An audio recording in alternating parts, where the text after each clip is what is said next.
మా బాబు పుట్టినరోజు నాడు మార్చి 21న మేము అన్నదానం చేస్తున్నాం. గత 10 సంవత్సరాలు మార్చి 21 మేము బాబు పేరు పైన అన్నదానం చేస్తాం. మీరు అలాంటి వాళ్ళపైన ఆరోపణలు చేస్తున్నారు. నంబర్ 1. నంబర్ 2, అదేమంటాడు L3 వచ్చారంటే L3 వస్తే రాదు కదా అధ్యక్ష, L1 వాళ్ళకి వస్తుంది అధ్యక్ష. కామన్ సెన్స్ ఉండాలి. నంబర్ 2. నంబర్ 3 అధ్యక్ష, మళ్ళీ నేను ఛాలెంజ్ చేస్తున్నా అధ్యక్ష, మీరు అనుమతి ఇచ్చింది చర్చ పైన లడ్డూలో కల్తీ జరిగిందా లేదా అది తప్ప అన్ని మాట్లాడతారు అధ్యక్ష. సిబిఐ ఛార్జ్ షీట్ లో మాధవ్ గారికి కామన్ సెన్స్ తక్కువ అనుకుంటా.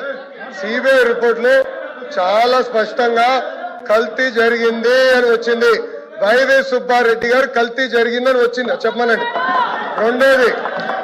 రెండోది ఈరోజు ఏమంటున్నారు అధ్యక్ష వీళ్ళు తెలియపోవచ్చు. ఇప్పుడు మార్కెట్ ప్రైస్ పెరిగింది. నెయ్యి కల్తీ చేసి నెయ్యి సప్లై చేయమంటారా 300 రూపాయలకి? వాళ్ళు చేసినట్టు నెయ్యిని కల్తీ చేసి సప్లై చేయమంటారా? ఈ రోజు కామన్ సెన్స్ గూగుల్లో చెక్ చేయొచ్చు ఎంతుందో మార్కెట్ ప్రైస్ మీకు తెలుసు. కావాలని ఆరోపణలు చేశాను మీరున్నారు ఇక్కడ. మళ్ళీ చెప్తున్నా నాకు కానీ మా కుటుంబం కానీ అపారమైన గౌరవం దేవుడు అంటే. మేము ఏనాడు మాకు రైట్ ఉన్నా ముఖద్వారం నుంచి నడవాలా, క్యూ కాంప్లెక్స్ నుంచి వెళ్ళిన ఘనత మాది.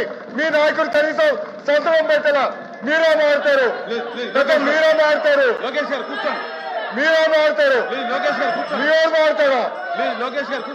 చెప్పేదాన్ని సిగ్గుండాలి. కల్తీ జరగలేదంటారా? దేవుడు వదిలిపెట్టాడు. మాధవ్ చెప్తున్నా, దేవుడు మిమ్మల్ని వదిలిపెట్టాడు. టైం ఎంత వేసుకో బ్రదర్. చివరిగా